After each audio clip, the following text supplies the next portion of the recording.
Doug runs a channel called Fear Fanatics, a compilation channel covering creepy encounters, similar in style to content like this. If you haven't checked it out, it's worth your time. He also documents his own camping trips out in the field. Usually, nothing too unusual happens. But in this particular video, he ended up with footage that could have gone straight into one of his own compilations. He was out solo, hiking a trail in the rain, looking for a good spot to set up camp. Light drizzle, quiet woods, no one else around. He'd been live streaming earlier, and the whole stream had been completely uneventful. Then he ended it, and that's when he noticed something in the distance. A light, moving between the trees.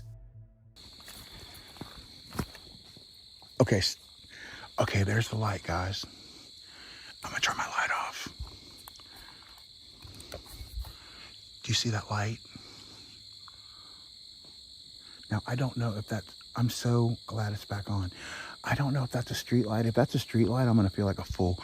But I swear to God, it was off not too long ago, and now it's back on. And I don't really know what I should do. I feel like it's moving, but it could be the leaves on the trees just like swaying and like making it appear to be moving if it's a street light. But I'm gonna keep, and it looks like it's getting brighter, bro. This is freaking me out because I'm in the middle of the woods, dude. I'm gonna have to go down there though, because this is the way to the first sight, and I swear it's moving, bro. I'm thinking there could be somebody camping down here. After a few minutes, the light went out. Whatever it was, it didn't seem to be heading toward him. He kept moving down the trail and eventually found a decent spot, elevated, off the main path, far enough that his tent wouldn't easily be spotted. He started setting up. All right, guys. So this is like, it's a big clearing, and the trail is like right behind me. It goes both directions, this way and this way. So if you're allowed to camp off the trail, like I told you before, as long as you don't make a fire. So what I'm going to do is, I like this spot because it's up on top of this like hilly area, and nobody, well, I don't think anybody would come up this way, even if they saw the tent, which I don't think they would see. It's pretty far down. So I'm going to put my tent right here, get that going, and then I'm very tired, like I said before. It's still raining. I can't wait to get this tent up and get inside and just like lay down and get this backpack off. So Tent pitched, gear stowed, he settled in for the night. Rain still coming down. He put on some videos, tried to wind down. Everything felt quiet. Then something shifted. So you were the ones who busted.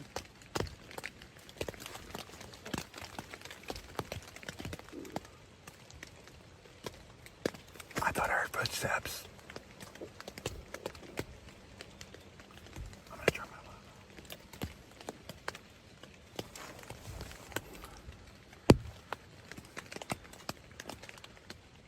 on. I do. I hear footsteps. There's something outside my tent, guys. I can see a light.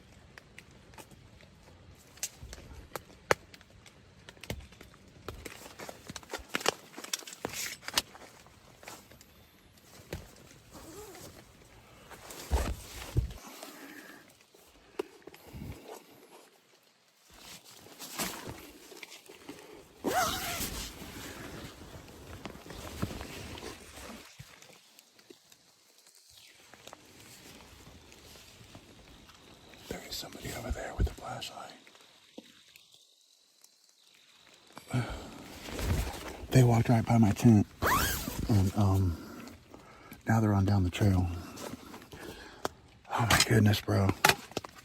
My heart is beating so fast right now, but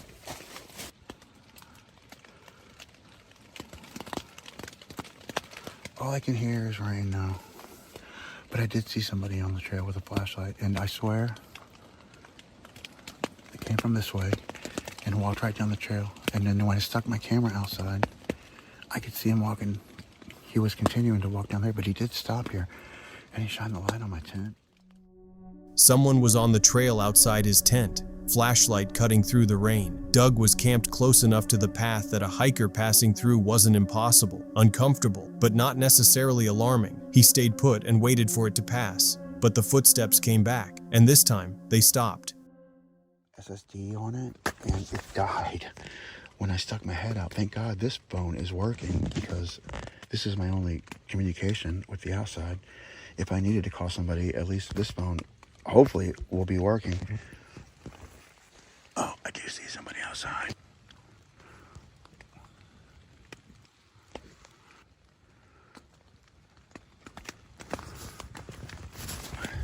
Okay.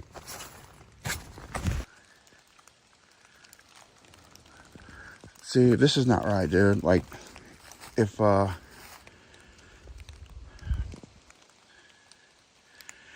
he is just gonna keep sneaking around here,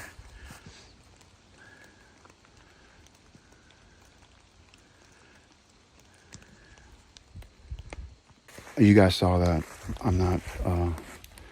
I'm not staying here. If he wouldn't even answer me, and he came back and like was just standing there, and then he took off running, I'm getting my shit. I'm getting the fuck out. Excuse me. I'm getting my stuff, and I'm getting the heck. The figure returned, and when Doug looked out this time, the person didn't keep moving. They saw him and slowly backed away. No greeting, no explanation, just a quiet retreat into the dark, like someone who hadn't expected to be noticed. Doug stepped outside to check the area. The person ran. That was all he needed. He packed up his gear and got out of those woods. The right call. Whether it was someone who'd tracked him from the live stream, a hiker who got too curious, or something more deliberate, there's no clean answer. But a stranger circling a solo camper's tent in the rain, in the dark, and running the moment they were spotted, that's not a situation you wait around to figure out. Doug trusted his gut. That was the smartest thing he did all night.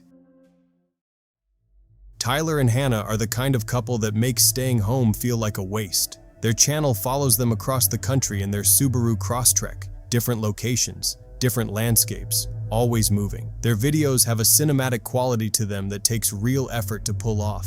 It shows, but not every trip goes the way you plan it. This particular one took them to Moab, a remote dispersed camping spot far from the roads and the crowds. The kind of place you go specifically to get away from other people and the noise that follows them everywhere. At sunrise, Tyler launched their drone to capture the landscape. The location was stunning, and somewhere in the far distance, almost too far to register, there was a man out on a morning walk. They didn't think anything of it. The man, however, had plenty of thoughts about them. He made a beeline straight for their campsite. I'm creeping on you because you're creeping on me while I'm taking my morning walk. Checking me out. I'm just checking out what you got. What you got here? Sorry. Liberal. What? I said you liberal. Sir, I'm here with my family. That's cool. You're creeping on me with the drone. I'm just creeping on you. No, it's sunrise. I had no idea you were here. You're out here creeping. I'm out here creeping. I had no idea. Do it in person because I'm not a pussy. I had no idea you were here, sir.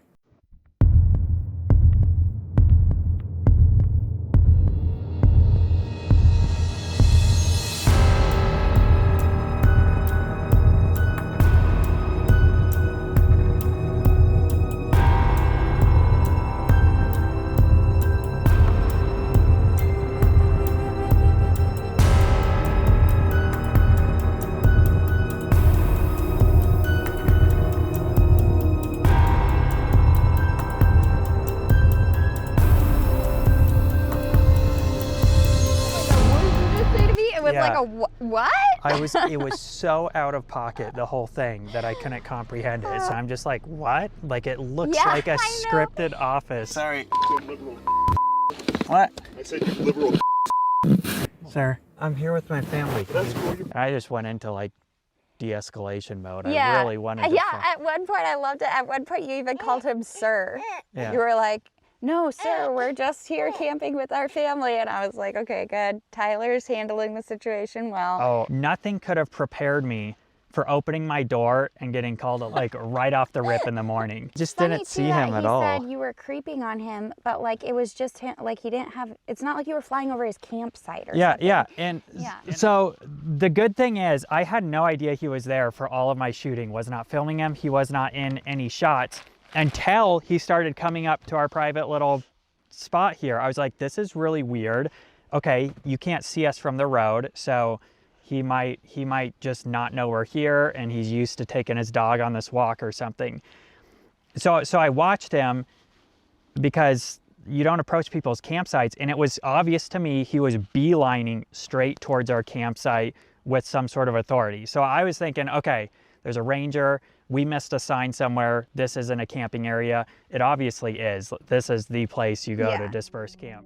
What followed says something worth reflecting on. The drone was nowhere near this man. The couple hadn't been filming him. They hadn't even known he was there. And yet, the moment he saw it in the air, his immediate assumption, his first instinct before a single word had been exchanged, was that it was pointed at him. He could have walked over calmly and asked them to keep him out of the shot. Most people would have done exactly that. Instead, he arrived at their campsite aggressively, swearing, with a child nearby, as if he had some personal grievance that needed settling before breakfast. That's not how you handle something like that. It's not how you handle anything. The couple mentioned afterward that they had protection with them, and that if the situation had escalated, they were prepared. In a remote location like that, with no one else around, that preparation matters. But here's what lingers about this encounter. The drone was miles away. The man wasn't in any of the footage. There was genuinely nothing to be upset about. So why the reaction? Why the urgency, the aggression, the need to march across open desert toward a stranger's campsite over a drone he could barely see? There's one possibility that keeps surfacing: someone who immediately assumes they're being watched, who reacts with that level of hostility to a drone in the far distance. Sometimes that kind of reaction says less about the drone and more about what the person is afraid of being seen doing. Maybe he was just out there for a walk. Maybe it was nothing, but that's not what it looked like. If you made it this far, you already know what to do. Hit the like button, subscribe if you haven't already, and click the bell so you don't miss the next one. John runs a channel called Exploration Unknown. He goes alone into abandoned places, forgotten locations, and areas tied to local legends, including stories about feral people living deep in the Appalachian wilderness. No crew, no weapons, no backup plan. Just him, a camera, and wherever the trail takes him. His videos are usually unsettling in a slow, creeping way, the kind where nothing happens for a while, and then something does. On June 22nd, 2026, somewhere in Appalachia, something happened fast. So we're going to roam around here, where I'm at now, look off into the woods a little bit, see if we see anything weird, anything different. I think I'm going to start with this little road here. I think I'm going to start walking back a piece here, see if we see anything, see if anything weird happens, see if we hear anything. Yeah, I've been listening for ATVs, other vehicles.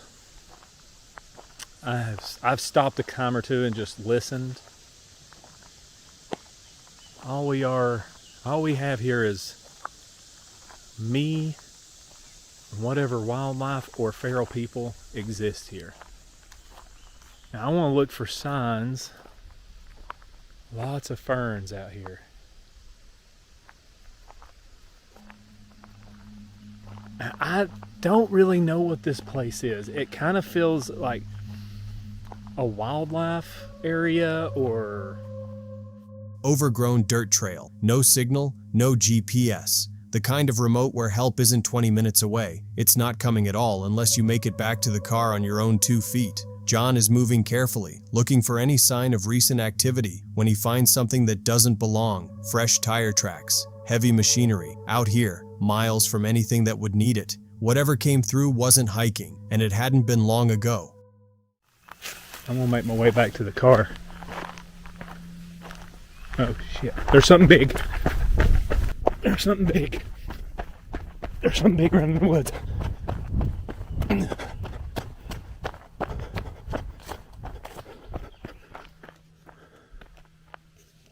know where it went. It's up there.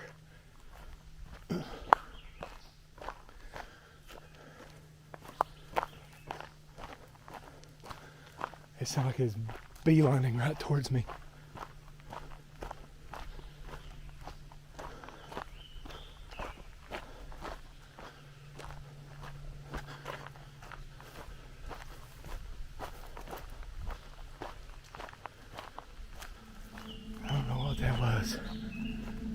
don't hear it now. A quarter-mile from the car, the silence breaks. Heavy footsteps erupt through the brush, fast, loud, and getting louder. Not circling, not curious. Moving in a straight line directly toward him, John freezes for half a second. Then his body makes the decision before his brain finishes processing. Whatever this is, it isn't stalking. It's charging. Okay. Let's get back to the car. I don't know what the hell that is, but I'm getting inside the car.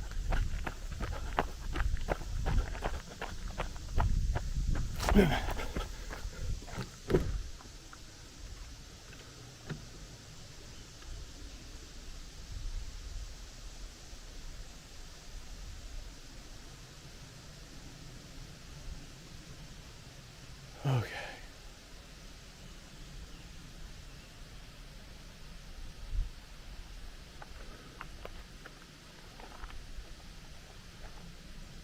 Okay, let's get back in the car and regroup.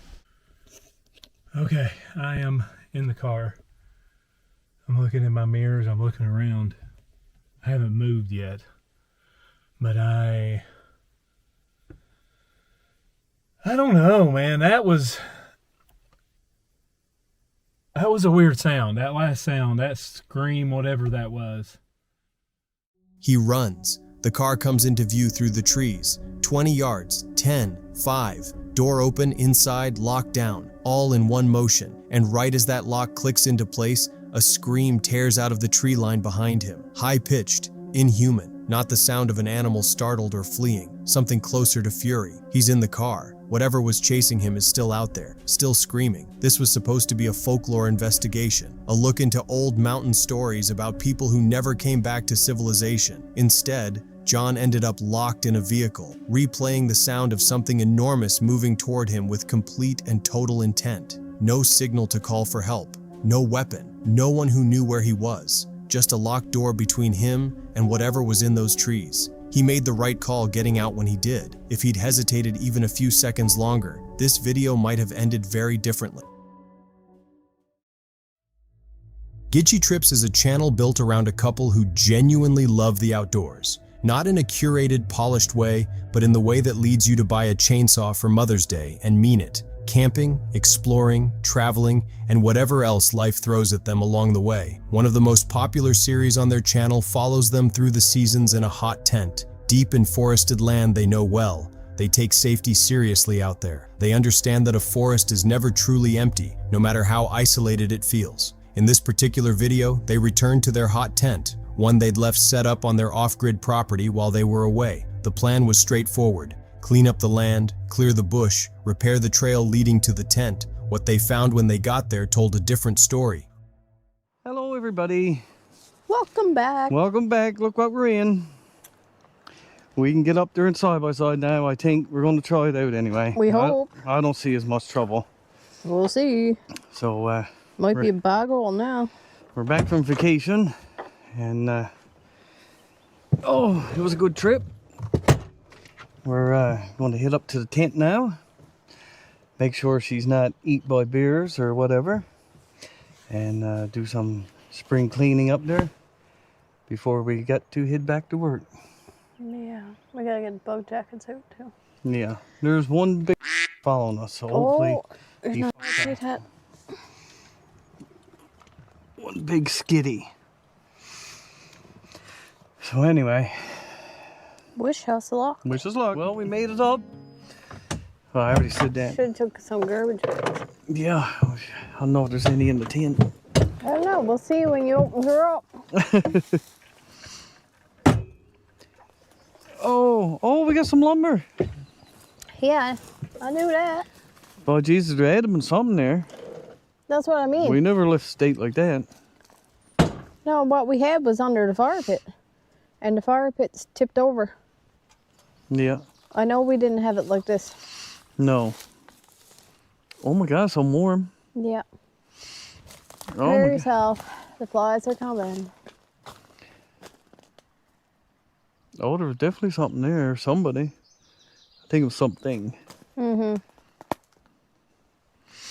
So we got a bit of cleaning up. Okay. Something had been through the camp while they were gone. The signs were hard to miss. Things displaced, disturbed, rearranged in ways that no wind or weather could account for. Whether it had been an animal moving through or something else wasn't immediately clear. What was clear was that the place hadn't been left the way they'd left it, and whatever had been there, it wasn't around now, or at least that's what it looked like. They started in on the work anyway, cleaning up, cutting back overgrowth, checking the property, moving through the familiar rhythm of maintaining a remote camp. Chachi got her new chainsaw. Look out now. Yeah. Let's have a look at her, baby. Ooh. You got a twig. Careful. Yep. Woo! She just chopped that one like it was nothing. She was pretty good. That was our Mother's Day gift. Most people like flowers and stuff. Not this girl. No, she loves the chainsaw. Friggin' gooey bush. Gooey bushes everywhere.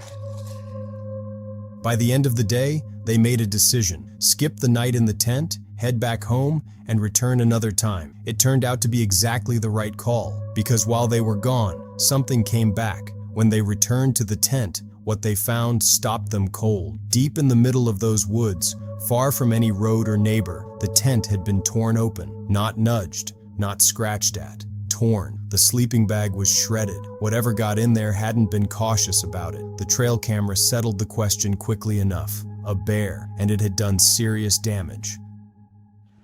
We got a few fly bites. Or go to bed. Oh yeah, a lot of feathers there. What? Yeah, that was the winner. Yeah, that's what you were talking about. Yeah. They're everywhere.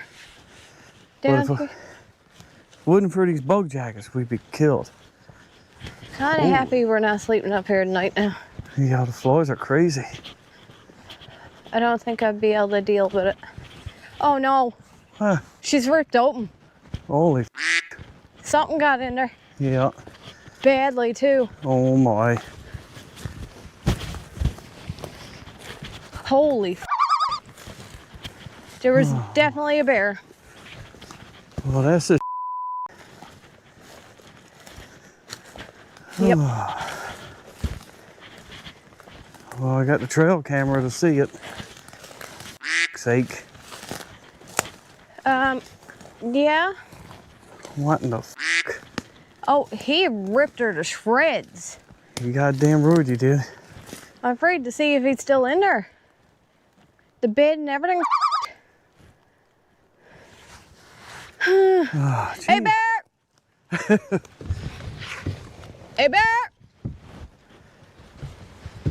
Oh, well, it's a good thing we got truck up there. Sleeping bag and everything shredded. not in there, is he? Oh my Jesus.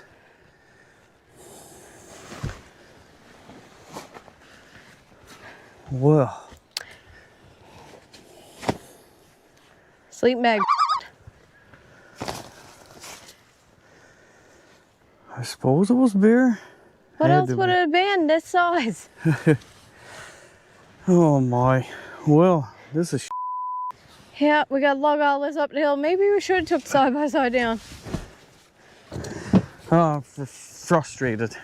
Went through the trail cam and sure enough bear got in there. Well, obviously, hey. But yeah, we're devastated. This is so yeah, we're trying to get everything cleaned out tonight.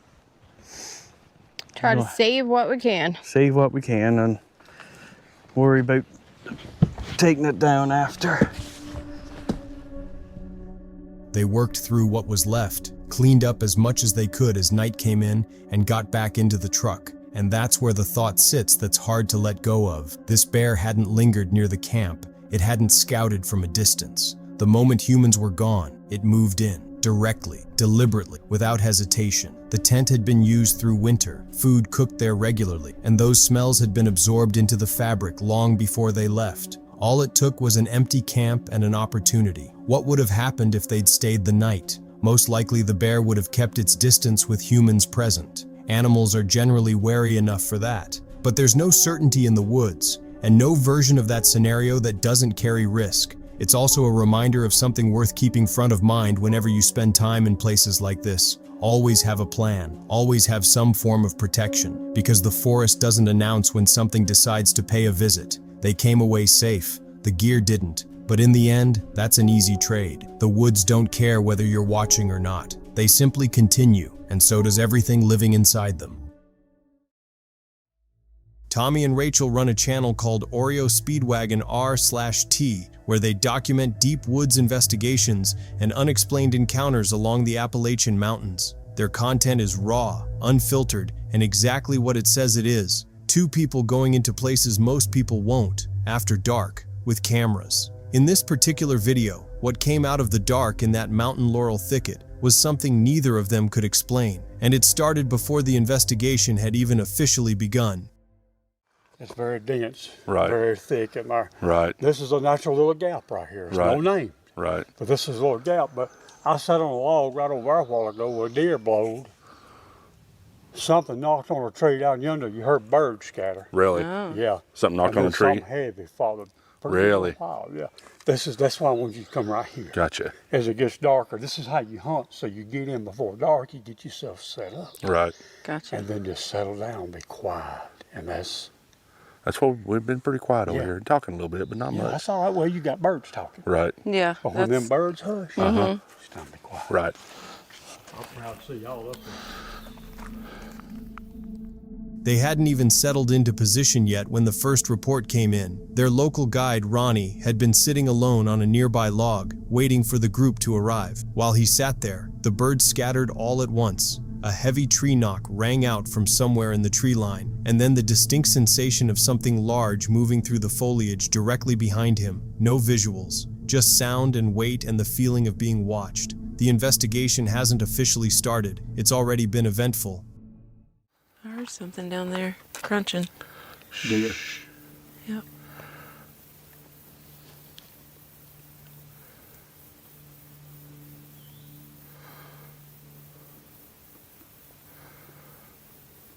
It ain't gonna hurt anything. Just sit here and be quiet for a second.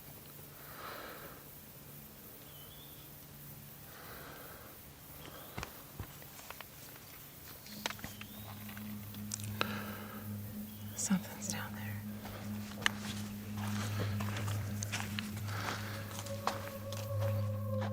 Mid-sentence, Tommy stops, crunching in the brush below their position, close enough to pinpoint, deliberate enough that the entire group falls silent at the exact same moment without anyone saying a word. They sit still and listen, then another sound reaches them, different from the first. Tommy registers it immediately, can't identify it, can't place it as anything this environment should be producing. It doesn't fit, the kind of sound that makes experienced people stop talking and start paying very close attention. It was a different sound. You heard it, Bosun, didn't you? Kind of a moan. Yep. Way off. Yep.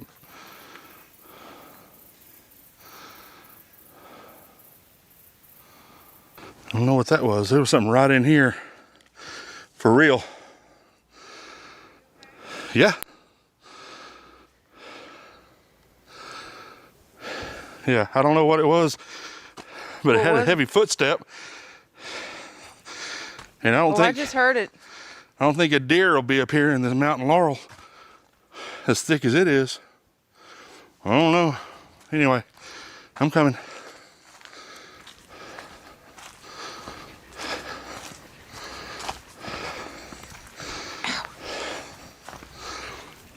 Ow.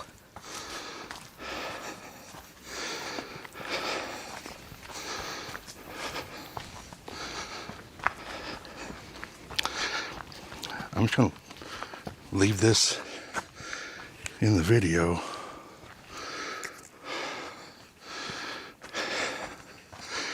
I know there's a lot of y'all who like to go through these. From the darkness directly behind the group, a groan, low, drawn out, and completely out of place. Tommy and Ronnie confirm it at the same time without even looking at each other. Not wind, not settling timber, not any animal either of them can name with confidence. Something in those woods produced that sound deliberately. On the walk back to the vehicle, the branches start snapping again, rhythmic this time, heavy, keeping pace with them through the mountain laurel on both sides of the trail. And here's what makes that significant. The mountain laurel in this thicket is so impossibly dense that nothing with 4 legs moves through it at that speed and that weight. Both the camera and Tommy's headlamp drop below 10% on the trail out, equipment draining in the dark while something moves parallel to them through the brush. They make it back to the vehicle. Tommy calls it a confirmation. The tree knock before anyone was paying attention, the groan from the dark, the heavy footfalls tracking them on the way out. Exactly what they came looking for. They're going back in with better equipment next time. Me personally, I'd have turned around at that first tree knock and never looked back, but that's just me. And that's it for tonight's video. If you enjoyed this video, leave a like and subscribe if you haven't already. New videos drop every week and you won't want to miss what's coming next. Drop a comment below. Which story got to you the most? Or share your own if something like this has ever happened to you. Stay safe out there. I'll see you in the next one.